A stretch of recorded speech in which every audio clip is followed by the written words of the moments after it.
Good afternoon. I have the pleasure to introduce Eric Howard twice today and can't be more honored. I've repeated a quote before that I heard from Rockefeller, that a friendship founded on business is better than a business founded on friendship.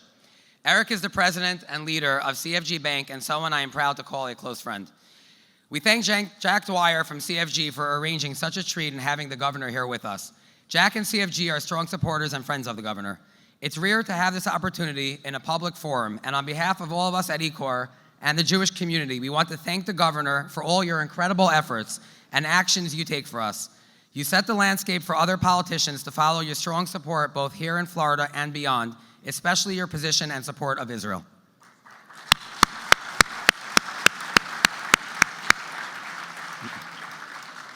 I would like now to introduce Eric Howard.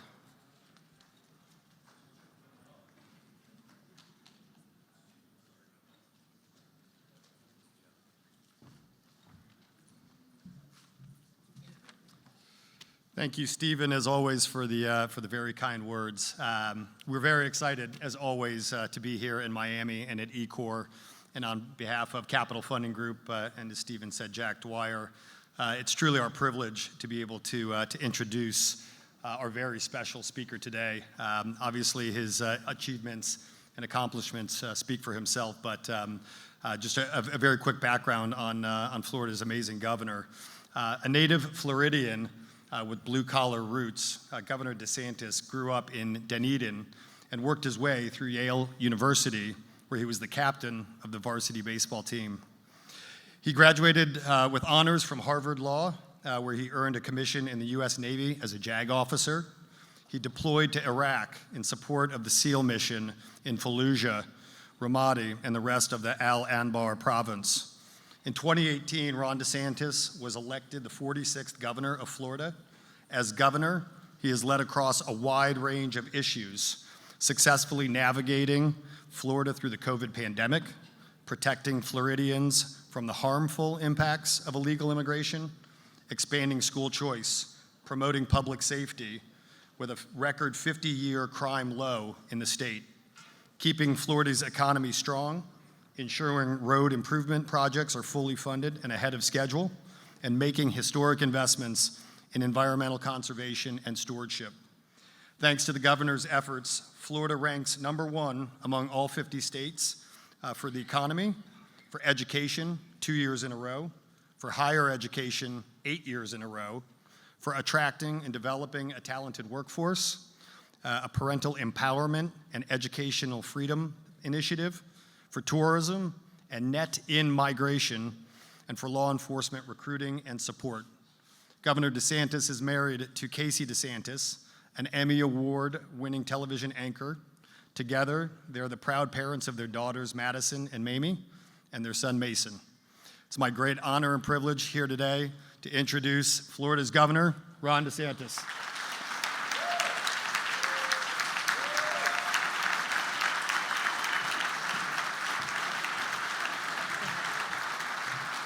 Well, thank you. Welcome to the Sunshine State, the free state of Florida. Appreciate that introduction. You know, anytime people read my bio, I always think back to, I was a U.S. congressman for 3 terms. I've recovered from that experience, mind you, but I was there. And so I was throwing out the first pitch at a college baseball game in my district, and they announced me, here's Congressman DeSantis, everyone's cheering, I'm on the mound. And the PA announcer starts reading my full bio.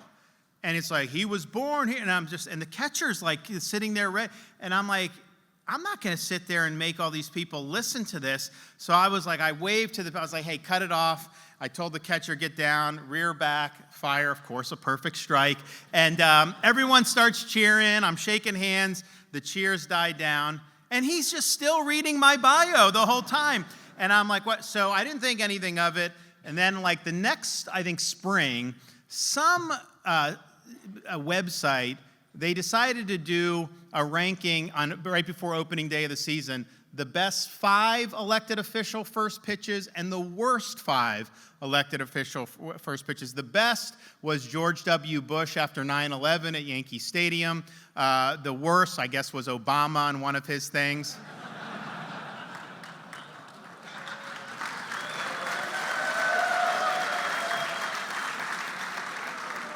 And let me just say, they did not do a ranking for the worst unelected bureaucrat first pitch, but if they ever did that, there would be no competition. It would be Dr. Anthony Fauci.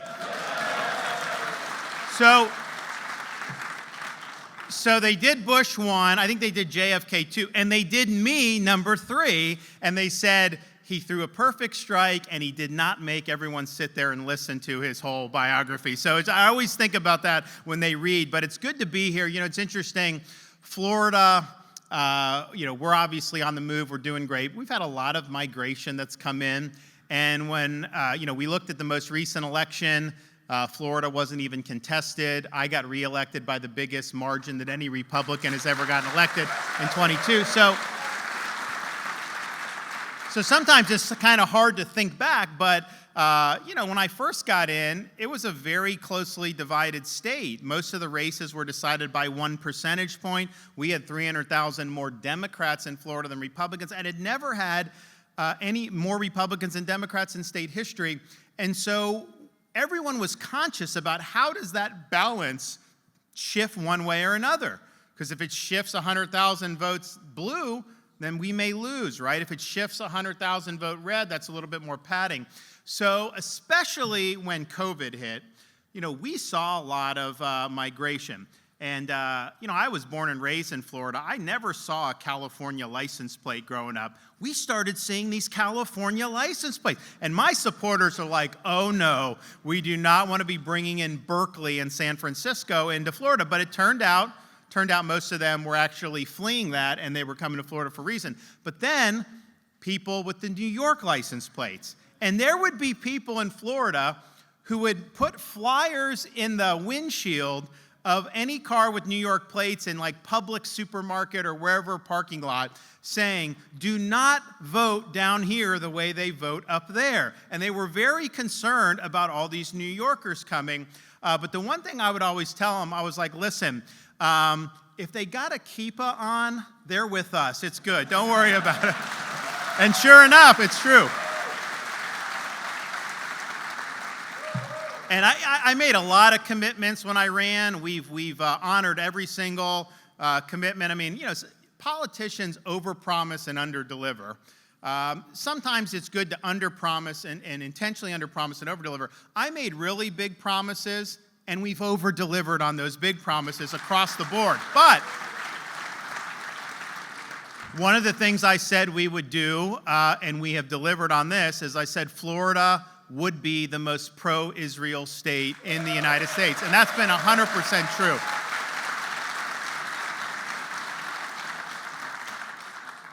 We nixed BDS with Airbnb my first month in office back in 2019.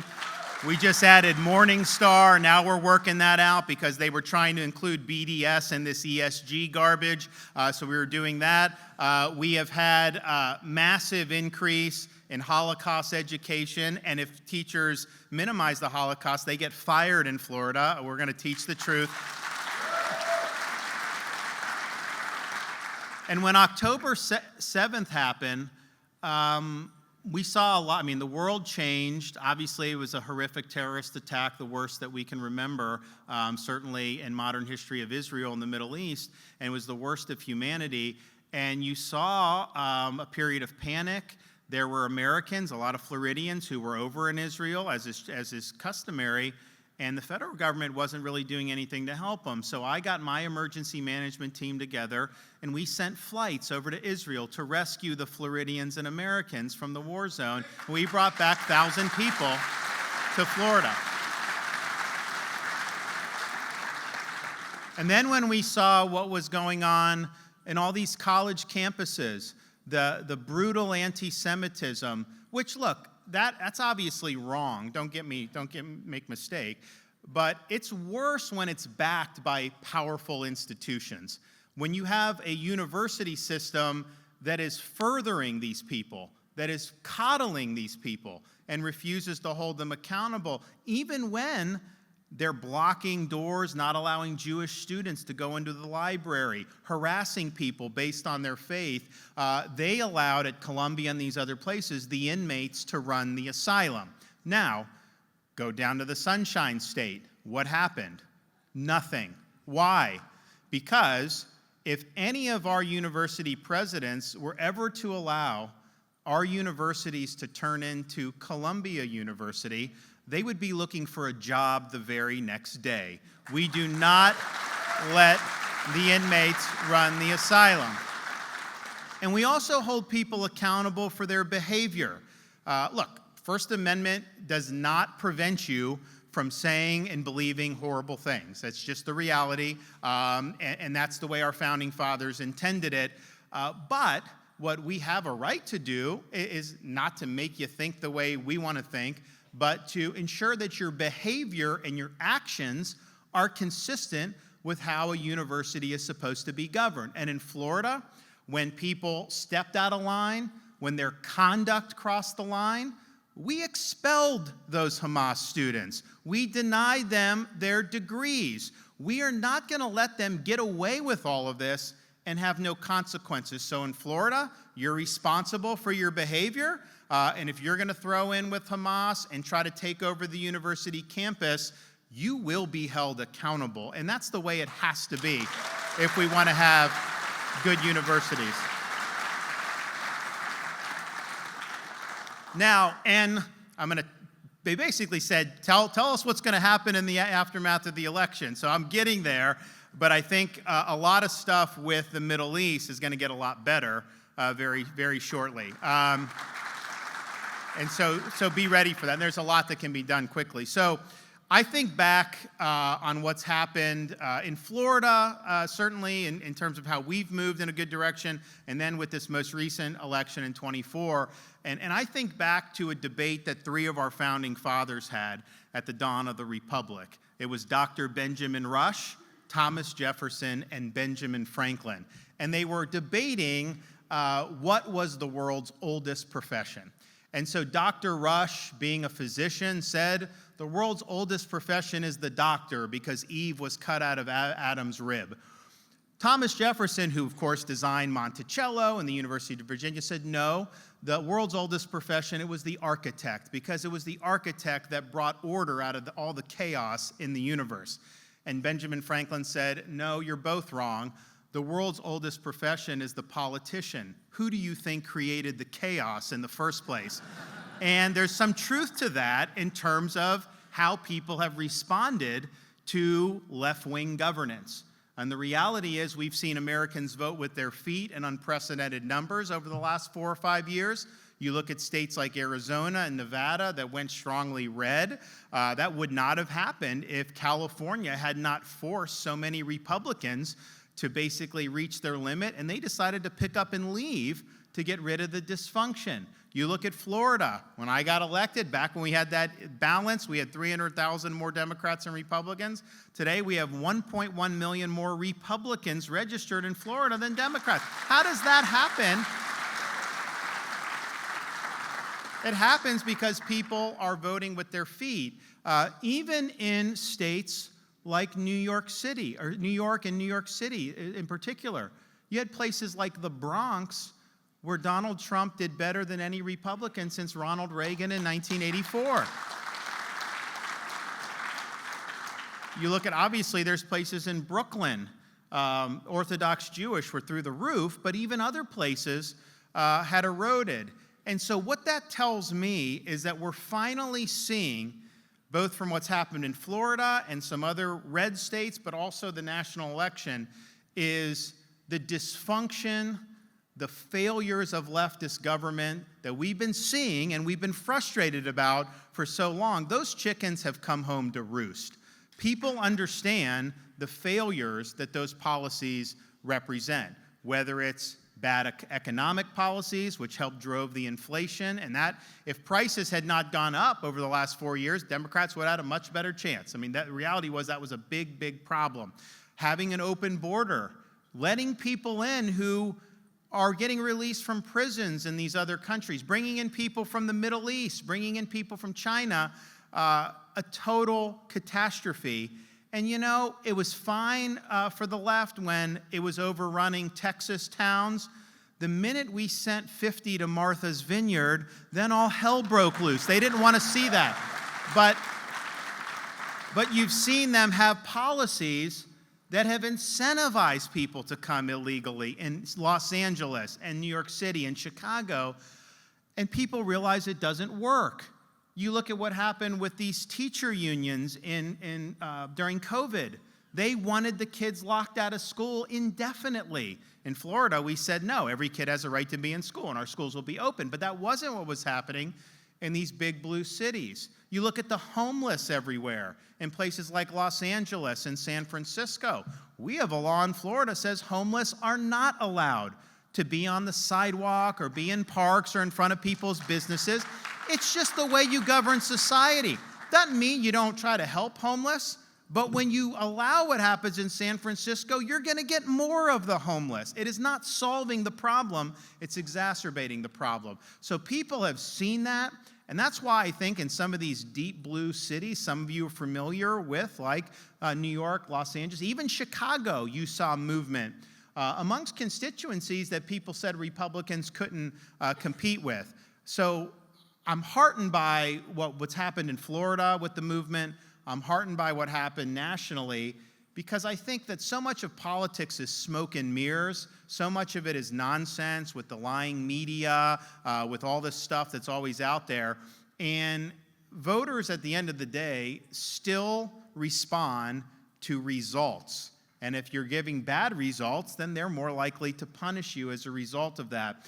And I think that's something that's good. And so in Florida, we've shown if you deliver for people, if you fight for them, man, they'll walk over broken glass barefoot to come out and vote for you. And that's why we did so well, when we ran for re-election. So I do think the results of liberal governance have been bad.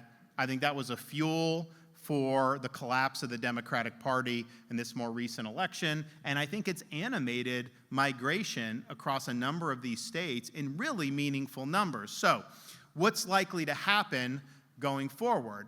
Well, I think that as good as it was on election night to see those swing states come in red, we, quite frankly, had hoped to win more seats in the U.S. House of Representatives, and it seems like we're ultimately going to. They're still counting votes in California now.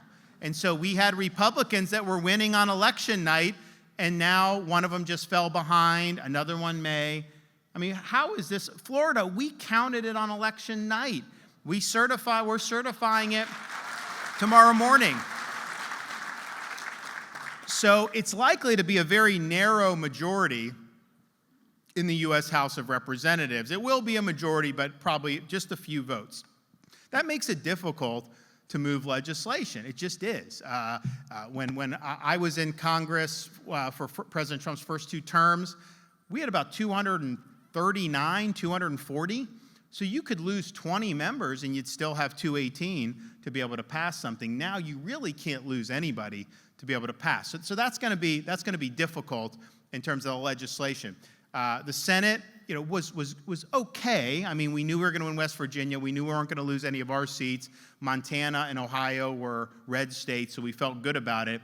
But of the remaining states, Arizona, Nevada, Wisconsin, Michigan, Pennsylvania, those were all 5 states President Trump won. We only won one of those Senate races, Pennsylvania. So, again, not bad. We have 53, but man, we could have very easily had 55, 56, and then if we hadn't have messed up seats in the past elections, we could have had probably 60 by now if you're going to do. So it's okay in the Senate, but not as good as I think we would hoped it to be. Now, I will say this, in the Senate and I guess in the Electoral College, the way the population is moving, New York, California, Illinois, they're losing electoral votes, they're losing congressional votes. And so as the country gets redder in the Sun Belt, that has implications for the Electoral College, where you wouldn't even have to win a Rust Belt state to win the Electoral College. But it also has implications for the Senate, because we have more of those states that are going from purple to red, And so if we just win 2 senators in each of the states that are basically red 10 points or more, that's like 48 senators right there. So we have a chance to have a structural majority as Republicans in the U.S. Senate for quite some time. Now, politics is very fickle. I say all this with reservation just because I remember when W. Bush got reelected in 2004, they were saying, oh, Republicans they have a permanent majority. And 2 years later, Republicans got their rear ends kicked by the Democrats, and Nancy Pelosi became Speaker. 2 years after that, Obama won a major victory as president. And then when he won, they said, oh, the country's changed, Republicans aren't going to be able to compete. And then 2 years later, Republicans won 63 seats in the U.S. House. So this stuff goes back and forth. But I do think the population is really significant, so you have that. So that's what the Congress looks like, which means you're going to do budget reconciliation, which is 50 votes in the Senate. You got to try to push as much into that as you can. You can't necessarily do whatever you wanted because there's rules in it, but they should try to be as aggressive as possible. And you're going to get a bite at that apple in the first year, probably a bite at that apple in the second year. And you got to do. But that legislatively, that's probably going to be, the main thing. Now, administratively, I think there's going to, first of all, foreign policy is going to get much better very quickly. I mean, the reality is what Biden and Harris did was destructive to this country. How they treated Israel was disgraceful to this country. How they have not managed to adequately deter China, police our own border. All these things have made the country less secure. So you're going to see, I think, a new posture on all of that. And what I think President Trump's going to do with respect to the Middle East is Israel should be able to do whatever they need to do to defeat their enemies once and for all, and stop trying to stop them from doing that. And trust me, these Arab countries, they are going to want to be aligned with the United States as the strong horse in that region. That will happen. And so you're going to have the U.S. working with Israel, working with a lot of the Arab countries, and we need to put Iran back in the box for good. I mean, they cannot be allowed to terrorize the entire region going forward. And I don't know that it's like the U.S. is necessarily going to be leading that, but I think the president's going to make sure Israel knows they can take care of business. And what I found with dealing with people in the Middle East, you will never err by being too strong, right? You only err by being too weak. So there's a new day on the horizon, and I think it's going to be really good. Now, when you come in with a new administration, you're able to put people in to lead these bureaucracies and these agencies.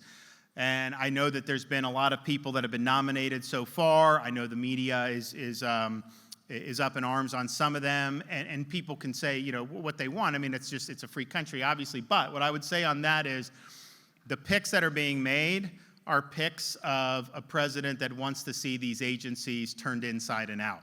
It's a recognition that these agencies have really been entrenched for far too long, that they're not responsive to the electorate and the results of elections, and that there's been both an intellectual and political corruption that has happened in agencies like the Department of Justice, like the State Department. All these different agencies have been focusing on imposing ideology, focusing on weaponization. And so those picks are picks that are not status quo picks. And that's one of the lines that you look at when you look at who's going to go in, who's going to manage. There's certain skills that are required to manage a large organization. There's certain principles that you want to animate your policy decisions. You got to have wisdom. You got to make good judgments. You got to be strategic. And so those are really important, and you probably can't be successful unless you have that. But if you have that, but you're not somebody that recognizes the danger that lurks in those agencies, if you don't understand how corrosive they've become, well, if you get in there and you get captured by the agency, it doesn't matter how smart you are. It doesn't matter how strategic you are not going to be able to get the job done. And so I think he's erring on the side of going with people who are going to make some noise, who are going to rattle some cages. And some of these people I don't know much about, but if I see a headline that says bureaucrats in a certain agency are think of resigning en masse because of this nominee. I'm like, that's probably a pretty good nominee then. I mean, isn't that what we want to see these people get out? So you have that. Now, and I think there's going to be a lot of fireworks that'll happen, but this has gone on for far too long. And like in Florida, our agencies are responsible to the elected leadership. If they get out of line, we hold them accountable. The legislature can remove funding. I can fire people. We got to get back to that in Washington, D.C., and hopefully this is the start of doing that. Now, in terms of what's going to happen with like the economy and the budget and all this stuff, I mean, I know they have this advisory group with Elon Musk about government efficiency, and if anyone can be creative, I'm sure Elon can be. However, what I would just say is anything that needs to be done by Congress, the chance that Congress is going to get in with those narrow numbers and meaningfully reduce the size of the federal budget, I would just take the under on that. I mean, I'm rooting for them to do it, don't get me wrong. Maybe they'll surprise, but having been around that track once or twice, it is so embedded in Washington that every single agency gets an increase, that you never actually evaluate any of the spending that's been done. And most of the budget, I think in the last decade, every budget that's passed, or continuing resolution or omnibus, whatever you want to call them, I think every one has passed with almost unanimous Democrat votes in the House, and a minority of Republicans, or certainly not a huge majority of Republicans. So it's kind of the Dems want to spend, parts of the Republicans want to spend, they come together and they do it. So you're going to have to break that logjam if you want to see meaningful change in how this government spends money. But we would not have had the price increases that we've had in the economy if it weren't for the federal government borrowing. What have they borrowed in the last 5 years? $8 trillion? I mean, our country as a whole, from the founding of the country until the turn of the 20th century into the 21st century, was $5.4 trillion. That's what it was for 1789 to 2000. Now we're at $35+ trillion, and a massive increase just in the last 5 years. That is just not sustainable, but that fueled, the Federal Reserve fueled the increases with their monetary policy. So just be prepared that it's likely going to be more status quo given how slim the numbers are. I hope I'm wrong. I hope that we see meaningful reform of how the federal government spends money, but that would not be something that I would necessarily bet on. Now, I do hope the president fires the chairman of the Fed. I think we need a new chairman of the Fed. I don't think he's done a good job. When he was doing all the COVID printing and spending money, even a year into it, when everyone was saying we're going to have inflation, he said, well, we have to unlearn Milton Friedman, and we're in a whole new world now. No, Friedman said after you go bozo with fiscal or monetary policy, it takes about 18 months for that to happen, and that's exactly what happened. CARES Act, March of 20, CARES Act 2, December of 20, Biden stimulus, March of 2021. As we got towards the end of 2021, you had really hot inflation. It started to pick up. 22 was brutal. So I think that we need a new chairman of the Fed. I think the president has the authority to remove him. And if he's not going to go, that's a fight we should want to have. Let's have a referendum on the Federal Reserve's performance over the last 5 or 6 years. I think we would win that argument. Now, in terms of overall tax policy, I think it's likely that they're going to extend the tax cuts. I think you'll have probably every Republican will vote for it, but some of you New Yorkers understand there's going to be a lot of those guys that are going to want to reimpose the SALT deduction. Some of you may like to have a more generous SALT deduction. In Florida, we don't think we should subsidize bad fiscal policy in New York State, so we don't want to do that. But that's a debate. And you see with different parts of the Republican coalition, there are going to be congressmen in New York, New Jersey, who are going to say, hey, they want their SALT back. So when you only have 4 or 5 vote margin, that becomes difficult. How do you hash that out? So I think they're going to end up extending the tax, but I do think there's some thorny issues that are going to be in there. And then if the president wants to add in some of the things he campaigned on, like not taxing tips, not taxing overtime, that's going to cause, you're going to have to open up the whole package again, and there's going to be a lot of debate about those issues. So I do think they're going to get it done one way or another. I am not sure what all is going to end up being in it, apart just keeping the rates where they are right now, which is important. But I think there's going to be a lot of give and take, and we just don't have massive numbers. I mean, if you do SALT and you lose a dozen Sunbelt Republicans, well, you can't pass the bill. If you don't do SALT and you lose 5 Northeastern Republicans, you can't pass the bill. So that's going to be something that's going to be, I think, contentious. These health agencies. So, RFK Jr. is put up for HHS. The media hates him. I know him. I mean, I like him. I think that, and you don't have to agree with everything he has said in the past, but I do think his insight on the whole panoply of federal agencies, federal health agencies, HHS, FDA, CDC, NIH, NIAID, Anthony Fauci's organization, those organizations have been corrupted. They've been corrupted by ideology and politics, but also by industry, having basically the pharmaceutical companies running the FDA. You have this revolving door. So that has not worked out well for the country. And so I think if they go in and break that up, I think we'll see some positives out of that, and I think Americans will have much more confidence. There's some great people out there to head some of these underneath HHS that can be really exciting, and so we'll see. I'm sure those are the type of people RFK Jr. will want to put on there. Now, and I don't know if this is true, but you hear it in the media, they want to ban all these things from food, or ban this or ban that.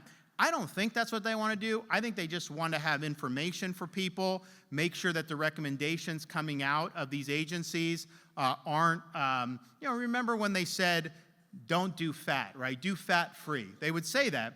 And what did people do? They substituted fat for massive amounts of sugar.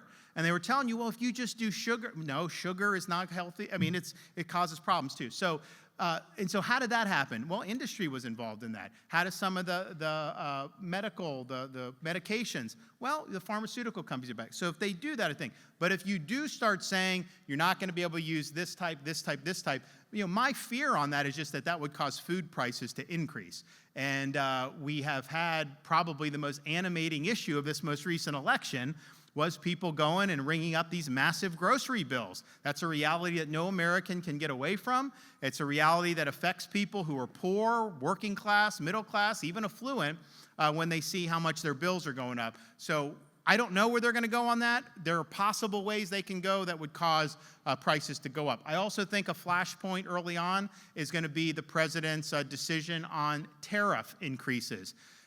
His first term, he was focused on targeting China with strategic targeted tariffs. And I think what the administration vets from that time will say is, there wasn't evidence that caused an increase in the general inflation rate. And I think that's probably true. Now, you can look at individual items like washing machines, they went up, whatever. But I think that's what they will say. And I think they're probably right overall because the tariffs were targeted.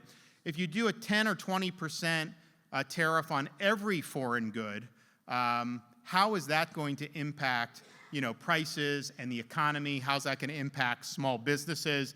And that was a promise in the campaign. So I don't know the answer to that, but I know there's some people that are concerned about that, but that we'll probably know pretty soon in the administration because under current law, a president can do this unilaterally. I mean, I personally, if I were in Congress, I would never have granted that because I think that's something that Congress would have a say over. But I don't think that he needs Congress for that. I think he can do it. So that's another thing that I think is important to be able to watch for. And just overall with the economy, I was telling people if Harris somehow wins, I definitely think we're heading for a recession. So the question is with Trump, is there increase in consumer sentiment, more optimism about the economy, more people willing to invest because they know the policies are going to be better? And you will have a much better regulatory policy, you'll have much better energy policy, and that might be the case. But it's also the case that we've had a lot of different signals in different parts of the economy and the financial sector that have not been great over the last year. We even have an increase in inflation over the last month or two. So I think that there's a lot of economic things that you're going to have to navigate, and I'm not sure how that's going to turn out, but I can tell you we've seen softening around this country. There's no question that we've seen softening. So do we get a jolt because of optimism for the new economy, or is this already baked in the cake where it's going to continue to go down? Obviously, if he inherits a recession, that's going to color how he's able to do all that stuff. So I think that those are some of the issues that you can expect to see in the first 100, 150 days of this. Now, our margins are small in Congress, as I mentioned. There's a couple Republicans from Florida that got tapped to do jobs out of the House. We're going to move. We'll do the quickest special election in the country, and we'll get those guys seated. But just keep in mind, when you take someone out of the House of Representatives, members of Congress, House members, cannot be appointed. The Constitution requires them to be elected by the people, always, forever. And that's just the reality. So for us to do a special election, even though we're doing it faster than has ever been done, there are certain restrictions on federal law. I have to give 45 days for a primary to take place so overseas military can vote. I have to give 45 days for a general election. I have to give 10 days after the primary to be able to receive military ballots and then to certify at that point. I also have to have a qualifying period. I got to give time to print ballots and all that stuff. So I think what will happen, Florida, we'll turn it around. We're going to have an announcement on this very soon. We'll get guys in relatively, we'll get them very quickly if you know the law, but it isn't going to be on January 3rd or January 20th, whenever these guys are resigning. It's going to be a little bit after that. Now, New York, because we have the UN ambassador is from upstate New York, she's being taken out of Congress. I bet you they don't fill that for like 9 months. They're not going to do it. The governor's going to drag her feet, and that's what's going to happen. So we're going to move. We want to be able to get as many people up there as possible. We want Floridians to be represented, and we're happy to do that. But those numbers are going to be an issue for the first 100, 150 days, no matter whether we're able to get all this stuff. But listen, go through all these issues. There's a lot of things that happen. It's a scary world. But we should be optimistic being here in South Florida. We should be optimistic about good governance and results in the state of Florida. People respond to. We've increased opportunity for people. Quality of life is great here. And the American public responded in November 5th, saying we need a new way forward for the country. And I think what we've done in Florida is really a model for the rest of the country. If they can do half of what we've done in Florida, in Washington, D.C. over the next 4 years, this country is going to be in fantastic shape. So God bless you all. Thank you very much. We'll see you soon. Thanks. Thank you.